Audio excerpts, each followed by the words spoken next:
Hello, everyone, and thanks for clicking on to this video. What you're about to see is a clip from our most recent Double Play podcast episode in which we talked about our offseason winners and losers in the MLB. If you enjoy the clip, please consider going and listening to the full episode. You can find it at the link in our description, Spotify, Apple Podcasts, wherever you watch a podcast, we are there. Also, if you enjoy it, please consider hitting the subscribe button, the like button, the notification bell, and leaving a comment letting us know who some of your favorite offseason winners and losers were from the MLB this offseason. But without further ado, enjoy the video. So we're going to go with our winners and our losers.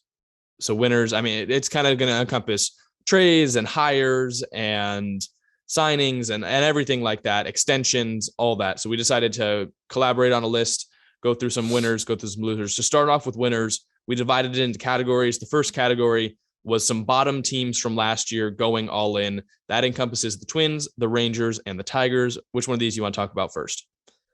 Let's get to the Rangers right away because Seager is on the move. He has arrived. He is doing well this spring. But Seager and Semien, I had those as winners, like in their own right, like separate from the Rangers being winners, because they got huge contracts, long-term deals. So the Rangers get Seager and Semien, which is probably the best middle infield combo in the MLB. And they also signed John Gray, helps their pitching. They got Mitch Garver, that's a good catcher. And Cole Calhoun will be a good outfielder for them. And I think they're definitely a winner this offseason. And it'll be very interesting to what they do this year. They're definitely not a playoff team this year, I don't think. But it'll be interesting to do what they do next offseason to try and become a playoff team. It'll be interesting to see what they do. Yeah, I think they really raised their floor and their ceiling simultaneously with these signings. I think Seager is a huge floor raiser. Same with Semien. And they also got guys that can go out. And John Gray was one of the guys pegged as maybe the breakout pitcher from this free agency, someone who could take a Robbie Ray type leap. Not saying he's going to win a Cy Young, but a lot of people thought that if he went out of Colorado, he could take a big jump. They got him. Mitch Garver, I really like. I thought that was a sneaky move. And Cole Calhoun, you know what you're going to get from Cole Calhoun. You're going to stick him in the outfield, some of the best defense in the league, and he's a solid bat. So I really liked what the Rangers did this offseason. They're absolutely a winner. They handed out some big contracts, but those guys are going to be there for a while. And when this great farm system starts to come up, you get guys like Jack Leiter coming up. It's going to be a great team. The Twins were the next one. Like I said, one more thing about the Rangers. Yeah. I mean, those guys, Seager, Semien, those are stars. They'll put butts in seats for games, and I think that's good for them. At the very least, they'll get some more a stronger fan base with those guys, because when you sign them to long-term deals, people will become more attached to them versus like short-term guys who all right, they're going to be gone in a few years. But yeah, go ahead. You can get into the Twins now. Yeah, I mean, speaking of short-term guys, the Twins made one of the more shocking moves of the offseason. They brought in Carlos Correa.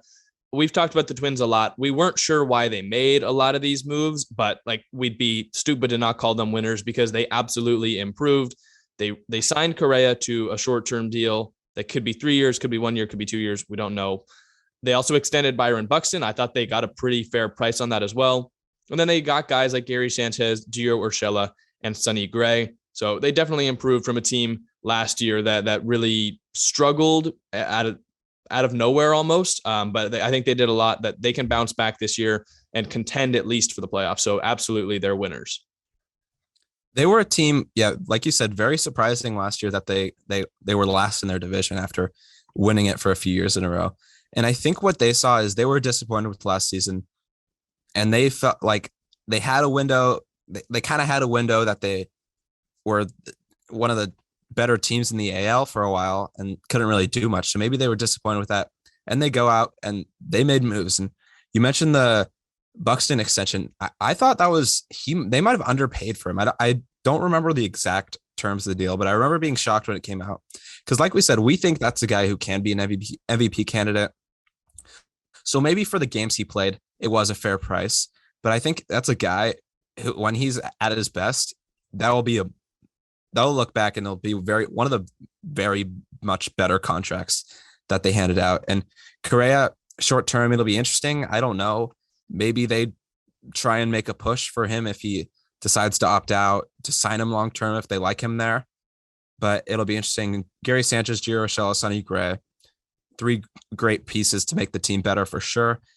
Kind of similar to the John Gray, Mitch Garver, Cole Calhoun, like not like big names, but they'll definitely help your team over the course of a 162 game season. Yeah, and they did a good job to alleviate some cap problems too. And they really, I mean, they kind of fleeced the Yankees. They used the Yankees to take on contracts so that they could sign Carlos Correa, who the Yankees were actively going after as well. So that was definitely the Twins are winners. They did give up some guys. Like we said, we didn't really like how they gave up Chase Petty for Sonny Gray, but they got better right now. So I still consider them winners. And the last team is the Tigers, Javier Baez, Eduardo Rodriguez. I think those are two very good moves that, you know, they're not at the same level as bringing in Seager, Semien, John Gray, or Correa, Buxton, Sonny Gray. But Javier Baez, Eduardo Rodriguez, I think are two good pieces for the Tigers. And I'm glad they kind of didn't bite too quickly on Carlos Correa, give him this super massive long-term contract. I think they got better value with Javier Baez, especially if he can walk at the rate that he did with the Mets. The Tigers definitely improved this offseason, and I think they're more preparing for the years coming. We saw Torkelson made the opening day roster, but then Riley Green will come up, Casey Mize, one other Tigers pitching young pitcher I'm forgetting, but that's a good team in a few years that could maybe make some noise in that division. And I think the Tigers, they're preparing for the future. And Javi Baez and Eduardo Rodriguez, those are two guys that'll help you in the future. Because, I mean, they're still relatively young. So you can keep them for a while. And when your prospects come up, they can be a playoff contending team, I think, within the next 2-3 years. Especially because I think this is one of the weaker divisions in baseball. The White Sox are the clear favorites, but then I think the Guardians and the Twins don't have quite the future that the Tigers can have. So I think right now they realize their window is a couple years down the road. They just got to worry about the Royals right now, and getting into a place where they can slot in as that second best team, maybe even try and push the White Sox. So I think AJ Hinch and that front office did a great job this offseason, realizing their windows a couple years down the road. So I liked what the Tigers did, and I liked what all three of those bottom teams did, going and making moves. The other teams that we consider winners were teams last year that just missed the playoffs. That includes the Mets, the Mariners, and the Blue Jays. Which one of those teams do you want to start off with?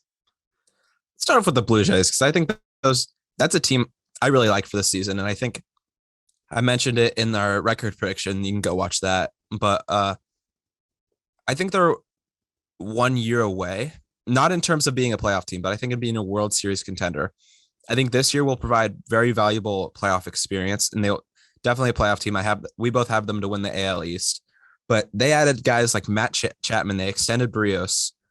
They signed Kevin Gausman, Kikuchi, and now they're thinking about trading for J-Ram, which would be insane. Make that infield ridiculous with Matt Chapman, Bo Bichette, J-Ram at second, and Vladdy at first. And Gausman, Barrios, and Kikuchi, those are great guys for starting pitching. Barrios and Gausman at the top, and Kikuchi for a little bit more depth. And they probably have the best starting pitching depth in the league right now. And they're a team to watch out for in the AL East and in the entire AL, and maybe even the whole MLB. They're a team that can make a World Series run. I could 100% seeing it happen with the Blue Jays. Yeah, I think going into the offseason, a lot of teams and a lot of people expected that the Blue Jays would have one of the quieter off seasons. They'd re-sign one of Robbie Ray or Marcus Semien, and that would kind of be it. They lost out on both of them, so it's not like they had a perfect offseason, because I think you got to remember you're losing the AL Cy Young from last year and your second best player in Marcus Semien, who absolutely crushed in that lineup. But I think maybe they thought that the seasons that they put up last year were the best seasons they were going to get from Robbie Ray, Marcus Semien. So they let him walk, didn't pay him what they were looking for, and they instead pivoted, and I thought they made some great moves. Trading for Matt Chapman was very solid. Extending Barrios, who they traded for at the deadline, I thought was a great move.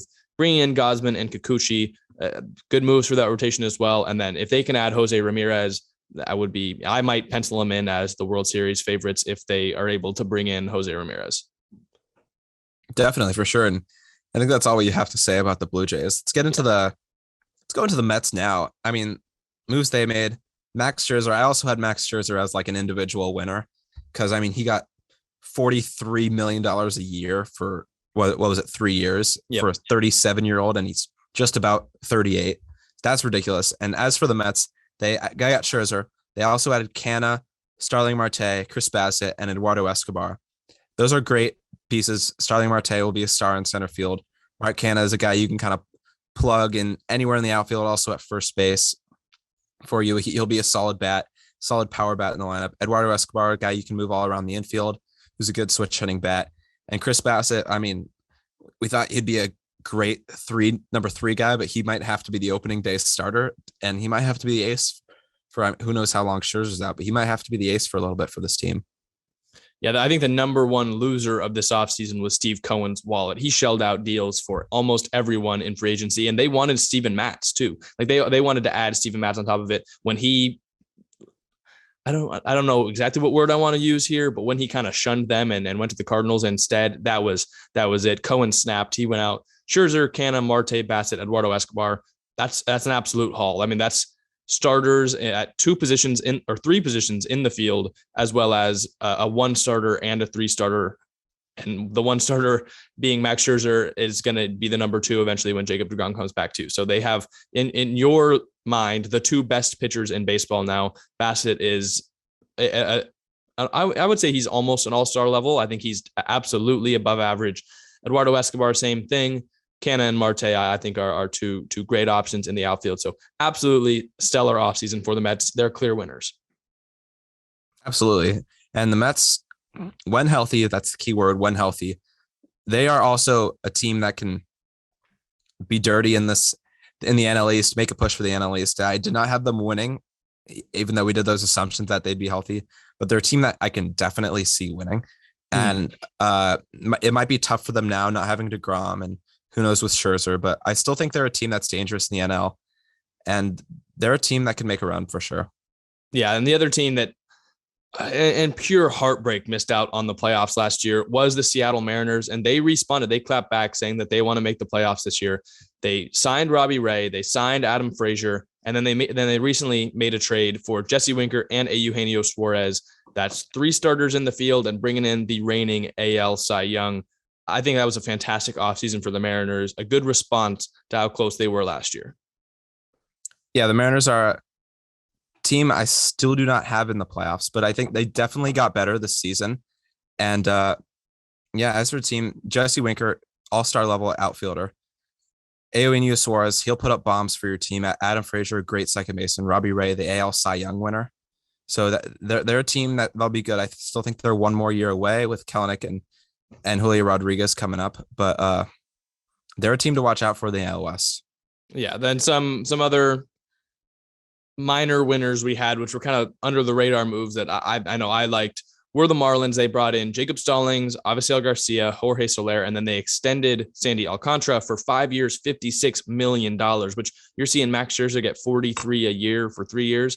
Alcantara for 5 for 56, I think was an absolute steal. So I liked what the Marlins did. They're not a team that's going to go win the NL East right now, but again, they're building for the future. I like those moves. Yeah, Marlins building for the future, like you said. Those are all good moves. Jorge Soler, great power bat. Avisail Garcia, good outfielder. Jacob Stallings will be your catcher. Alcantara extension, that's great. That's another deal that was probably a fair price now, but definitely has the potential to be like one of the bigger underpays that we see. And moving on, like you said, the Cubs, they get Marcus Stroman and Seiya Suzuki. And I think those are two great picks as well. Seiya Suzuki was another guy that I thought, I mean, they paid a lot for him, like relatively to what players normally get coming from Japan. But I think that's another deal that he has that potential to play above the contract. And Marcus Stroman will be a great starting rotation piece, along with Kyle Hendricks up at the top of that rotation. Yeah, and the Cubs were a team that needed to get guys to, like you said with the Rangers, put butts in seats. Stroman, he's electric. You either love him or you hate him, but he's gonna be polarizing. The Cubs kind of needed that.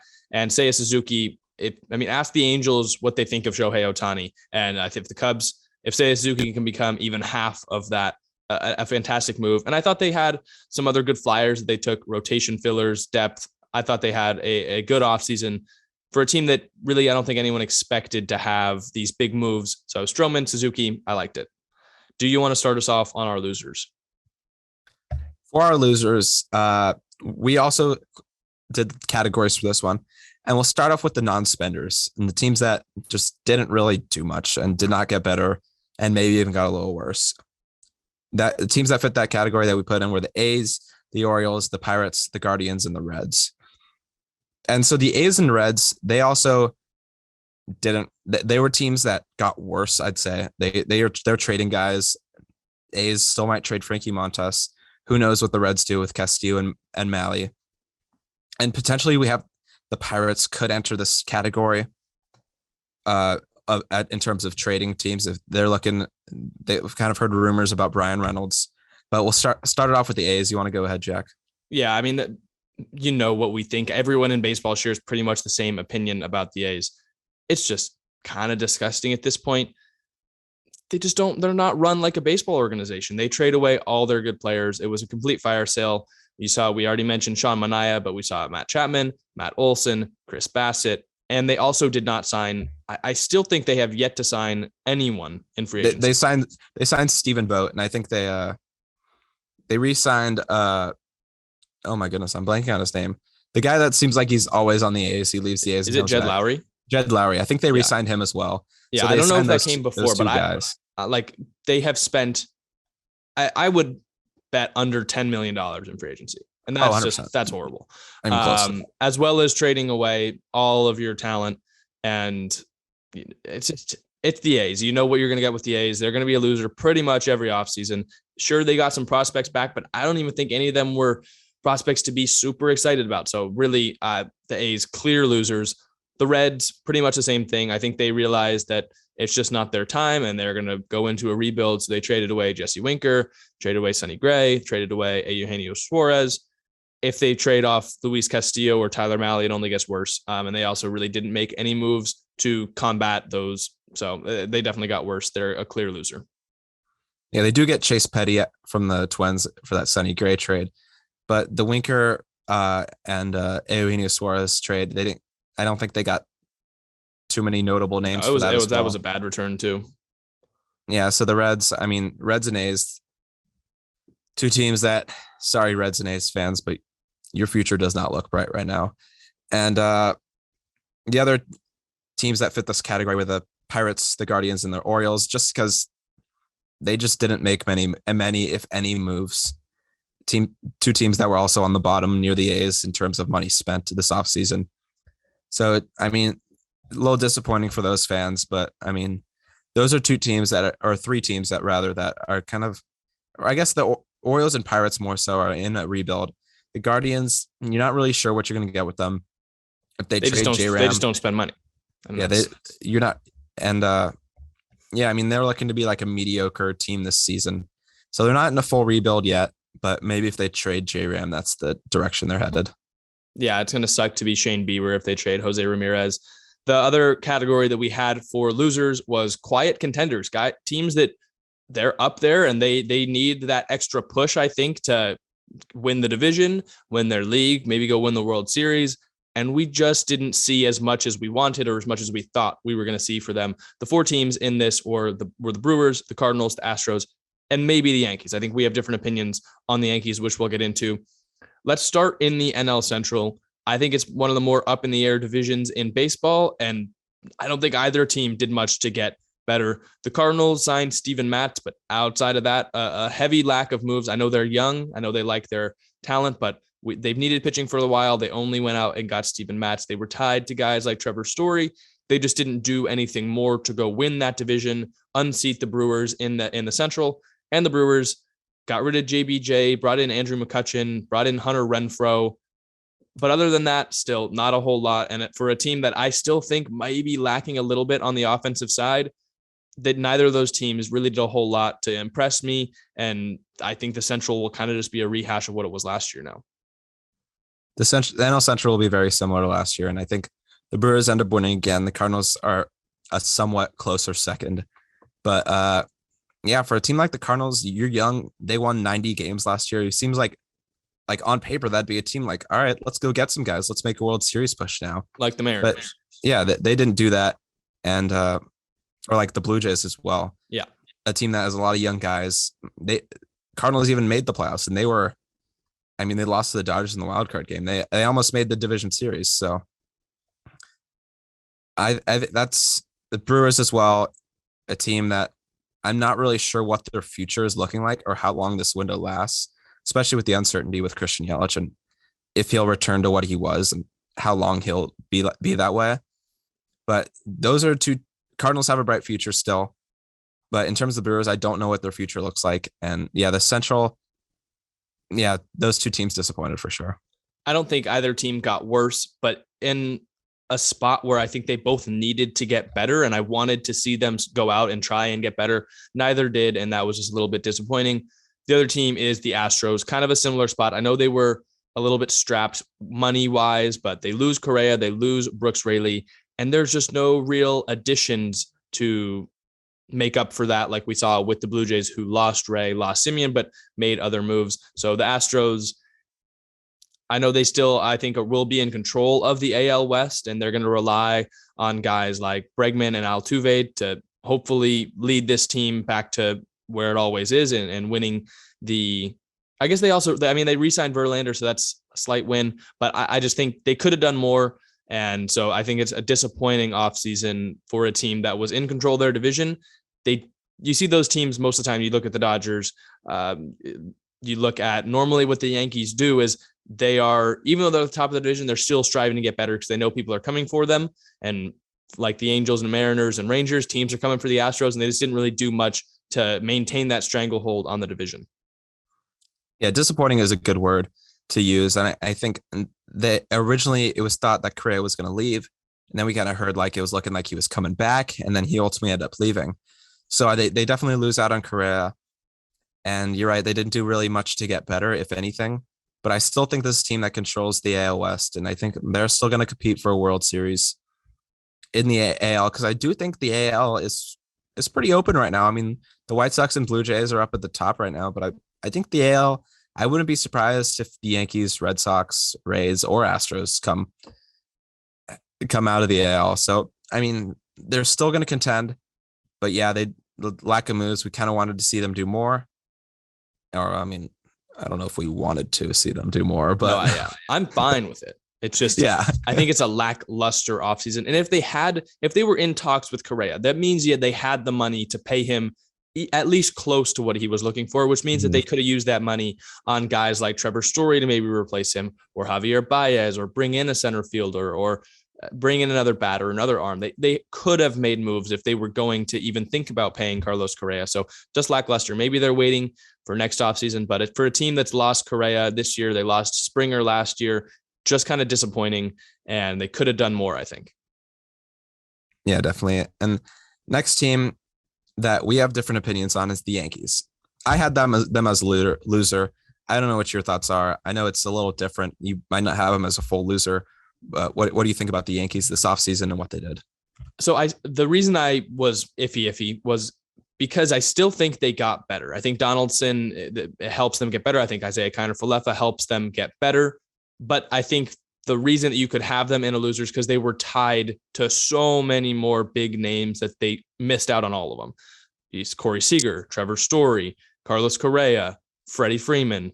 They missed out on all of those guys. They still have yet to trade for an A's pitcher, and there's kind of only one left now that Manaya's gone and Chris Bassett's gone. So the reason I was hesitant to label the Yankees as a full loser is because I still think they got better, which I can't say about all of these teams. I definitely can't say about the Astros, but I think I understand. I'd probably put them like 50-50. I'd say I know they got better, but I still think they're a loser because of the high aspirations that they had and because of everything that Yankees fans were spewing about Carlos Correa and Corey Seager and Trevor Story and Freddie Freeman.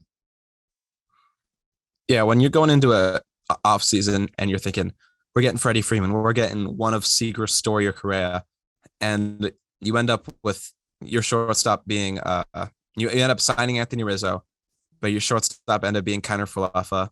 You do get Donaldson instead of Urshela, but I mean Ben Rortvedt and Kyle Higashioka, who has been looking really good this spring. Does he have 7 home runs in spring training? Yeah, it's insane. He definitely has the potential to break out for the Yankees, but you lose Gary Sanchez as well, who is a power bat at least in that lineup. And you keep Rizzo, which is a left-handed bat you need.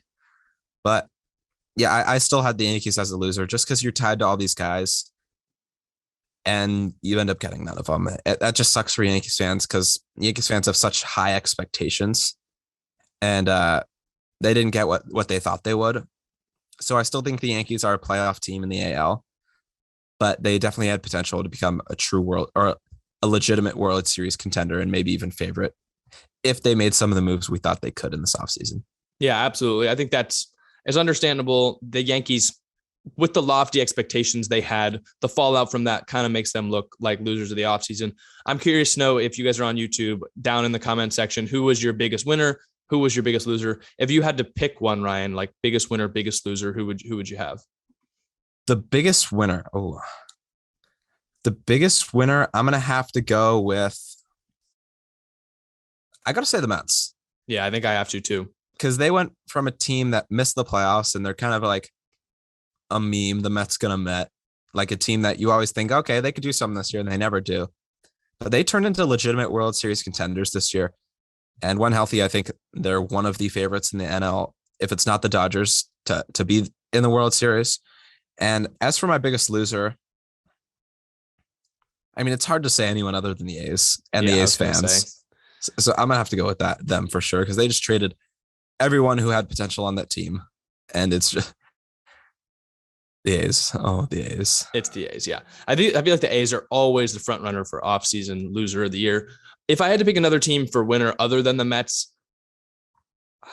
I might go. I mean, you could say the Blue Jays because of the, I think, the names that they brought in, but losing Simeon and Ray, I think not cancels out, but it negates that a little bit. I might go with the Rangers. I really liked what the Rangers did. It's not going to come to fruition immediately. They're not going to be like the Mets or the Blue Jays where you're going to see these moves possibly vault them into a World Series this year. But they got guys, long-term deals that are going to be there in Texas. And I really like you look at Seager and Simeon, but I also like the moves they made under the radar in John Gray and Mitch Garver.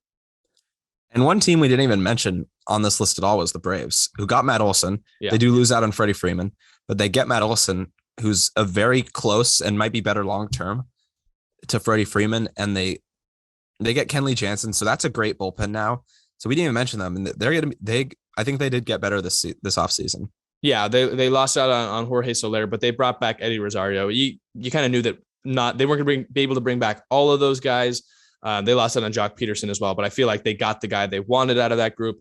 Another team we could have brought up was the Phillies, which I'm kind of now thinking maybe we should have, because they brought in Nick Castellanos, because they brought in Kyle Schwarber, and they brought in Corey Knebel, who I think can slot in to be a closer and fill that bullpen that they've been trying to fix for so long. Phillies could be on this list as well. I feel like probably should have put them in the category of teams that just missed the playoffs if I'm looking back at it now.